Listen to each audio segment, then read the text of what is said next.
Welcome to Mulla motors. ನಾ ಒಂದಲ್ಲ ಎರಡಲ್ಲ 4 ರಿಟ್ಸ್ ತೊಗೊಂಬಂದೀನಿ ರೀ. ನೋಡ್ತಾ ಇರ್ಬೋದು 4 ರಿಟ್ಸ್ ಅದಾವೆ. ಬರ್ರಿ ಮುಲ್ಲಾ ಮೋಟರ್ಸ್ಗೆ ಮಾಡಲ್ ಹೇಳ್ತೀನಿ. 2011, 2012, ಅದು 2012 ಡೀಸೆಲ್, ಆಮೇಲೆ ಅದು 2013 ಸಿಂಗಲ್ ಓನರ್ ಪೆಟ್ರೋಲ್. 4 ಗಾಡಿ ಅದಾವ್ರಿ.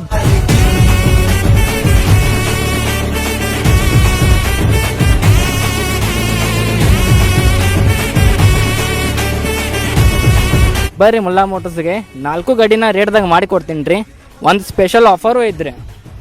5 ಲೀಟ್ರ್ ಪೆಟ್ರೋಲು ಫ್ರೀ ಕೊಡ್ತೀವಿ ರೀ. ಫಸ್ಟ್ ಯಾರು ಬರ್ತಿರ್ಲಿ ಅವ್ರಿಗೆ ರೀ. 4 ಗಾಡಿ ಅದಾವ್ರಿ. ಬರ್ರಿ ಲಗುಟ್ನ ಮುಲ್ಲಾ ಮೋಟರ್ಸ್ಗೆ ವಿಸಿಟ್ ಮಾಡಿರಿ. ಯಾವ ಗಾಡಿ ನಿಮ್ಗೆ ಬೇಕಲ್ಲ ಅದು ಗಾಡಿ ಒಯ್ಯಿರಿ. 3 ಪೆಟ್ರೋಲ್ 1 ಡೀಸೆಲ್ ಐತ್ರಿ. ಓಕೆ, ಕ್ಯಾಮ್ರಾಮನ್ ತೋರಿಸ್ರಿ ಗಾಡಿ ಪೂರ್ತಿ.